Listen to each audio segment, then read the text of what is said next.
എൻ്റെ പേര് ജോസ് ചെരിയമ്പുറത്ത്. ഞാൻ താമസിക്കുന്നത് കൂരാച്ചുണ്ട് എന്ന് പറയുന്ന ഗ്രാമപ്രദേശത്താണ്. കോഴിക്കോട് ജില്ലയിലെ കൊയിലാണ്ടി താലൂക്കിലെ ഒരു ഗ്രാമപ്രദേശമാണ് കൂരാച്ചുണ്ട്.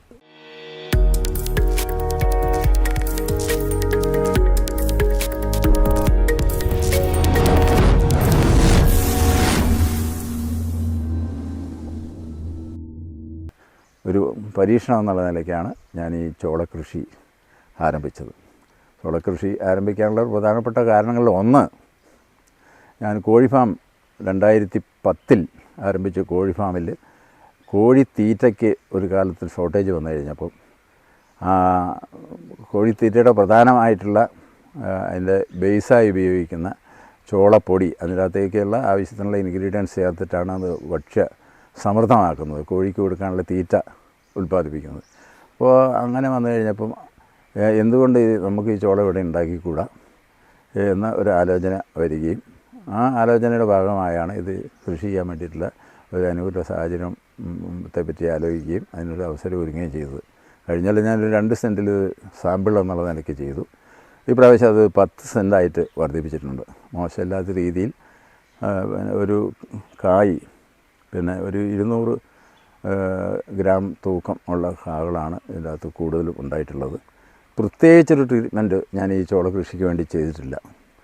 സ്ഥലം കിളച്ചൊരുക്കി അതിൻ്റെ അകത്ത് ഇവിടെ എൻ്റെ കയ്യിൽ ഉള്ള കോഴി ഫാമിൽ നിന്ന് ഉൽപ്പാദിപ്പിക്കുന്ന കോഴിവളം സമൃദ്ധമായിട്ടുള്ളത് കൊണ്ട് കുറച്ച് കുമ്മായം കാര്യങ്ങളൊക്കെ തൂകി ഒരു ആഴ്ച കഴിഞ്ഞതിന് ശേഷം കോഴിവളം നിരത്തി മണ്ണ് കൊത്തി ഒരുക്കി വിത്ത് ജാർഖണ്ഡിൽ ഈ കോഴി ഫാമിൽ ജോലി ചെയ്യുന്ന പിന്നെ 2 ഉത്തരേന്ത്യക്കാരുണ്ട്, ജാർഖണ്ഡ് സ്വദേശികൾ.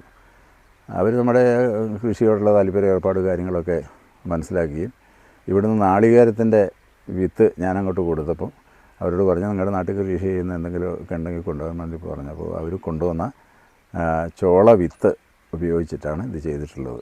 അപ്പോൾ ചോളത്തിൻ്റെ അകത്ത് 2-3 ഇനമുണ്ട്. ഇതിൽ പിന്നെ മധുരമുള്ള മനുഷ്യന്മാർ കഴിക്കുന്ന ചോളം, സ്വീറ്റ് ആയിട്ടുള്ള, അത് പച്ചക്ക് നമ്മൾ കഴിച്ച് കഴിഞ്ഞാൽ മധുരമുണ്ട്, അതാണ് മനുഷ്യന്മാർ ഉപയോഗിക്കുന്നത്. പൊടിച്ച് ഭക്ഷണമായിട്ട് അപ്പം ഉണ്ടാക്കാനും അതുപോലെ തന്നെ അത് പാകം ചെയ്ത് വേവിച്ച് കഴിക്കാനൊക്കെ പറ്റുന്ന ഇതാണ് ചോളമാണ് ഇപ്പോൾ ഈ 10 സെൻറ്റിൽ കൃഷി ചെയ്തിട്ടുള്ളത്.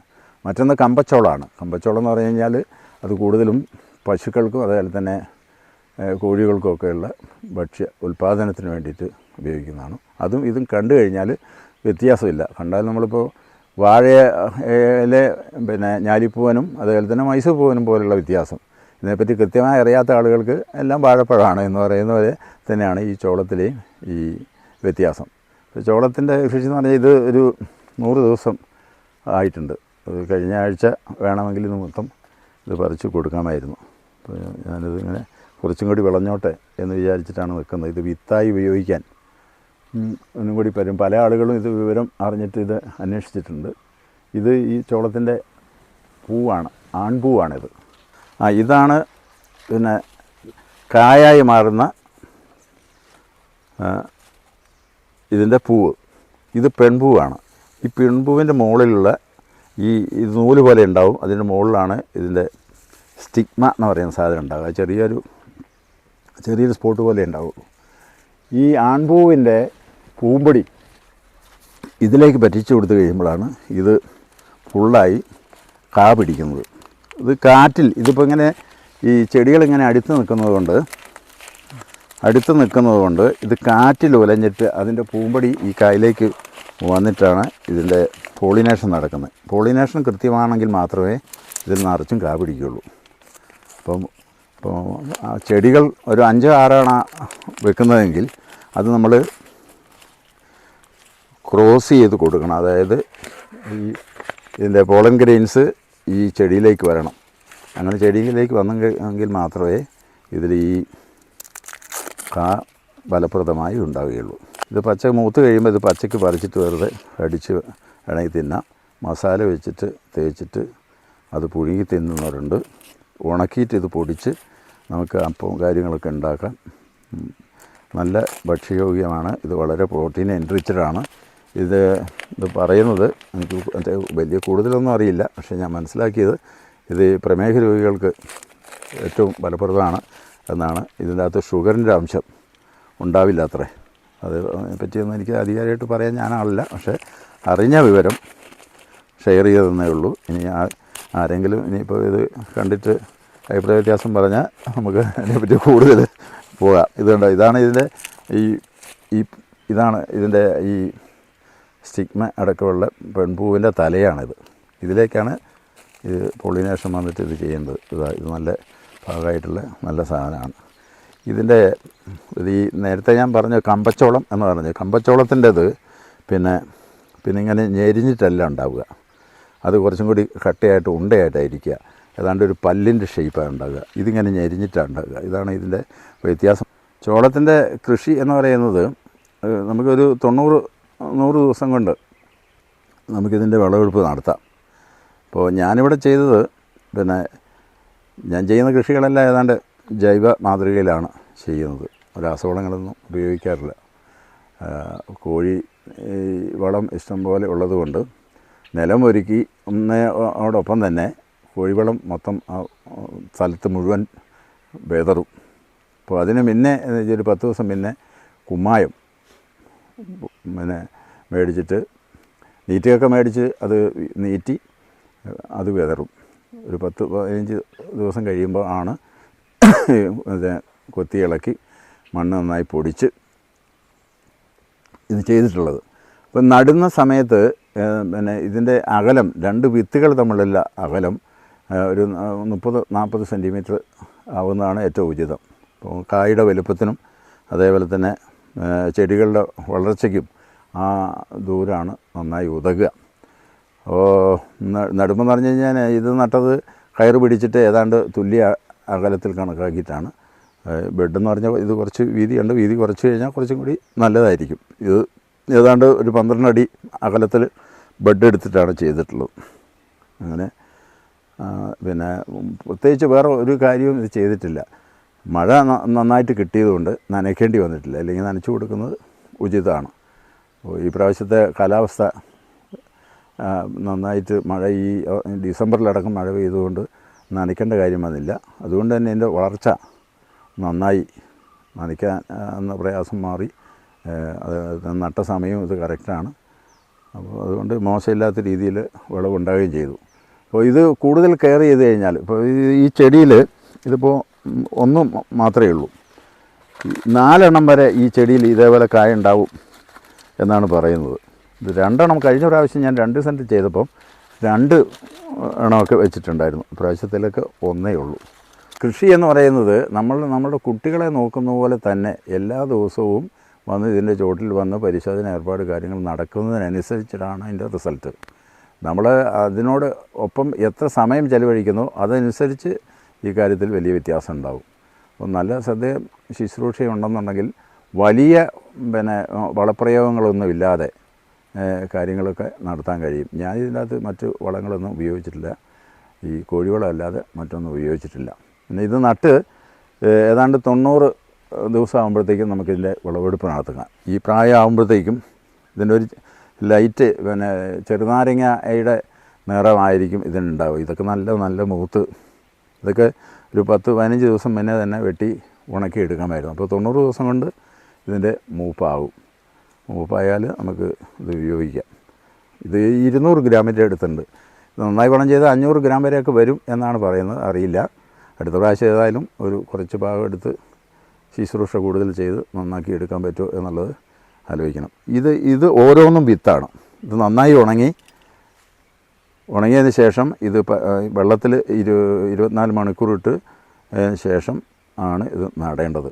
വളരെ പെട്ടെന്ന് തന്നെ ഇത് കിളുക്കും, പെട്ടെന്ന് വളർന്ന് വലുതാവുകയും ചെയ്യും. നമുക്കിപ്പോൾ ഇവിടെ അത്ര പരിചിതമായിട്ടുള്ള ഒരു കൃഷി അല്ലല്ലോ. എനിക്കൊന്നും നമ്മുടെ ഈ കാലാവസ്ഥാ വ്യതിയാനം ഒക്കെ നമ്മുടെ ഭൂപ്രദേശത്ത് വലിയ മാറ്റം വരുത്തിയിട്ടുണ്ട്. അപ്പോൾ ഈ കാലാവസ്ഥാ വ്യതിയാനത്തിന് ചെയ്യാൻ പറ്റാവുന്ന ഒരു കൃഷിയായിരിക്കും ഇത്. അപ്പോൾ മോശമില്ലാത്ത രീതിയിൽ ഇതിന് വില കിലോയ്ക്ക് 60 റുപ്യ വരെ മാർക്കറ്റിൽ കിട്ടും. അപ്പോൾ ഇതിൻ്റെ വെറൈറ്റി മാറ്റത്തിനനുസരിച്ച് നേരത്തെ സൂചിപ്പിച്ചാൽ കമ്പച്ചോളത്തിന് വ്യത്യാസം ഉണ്ടാവും.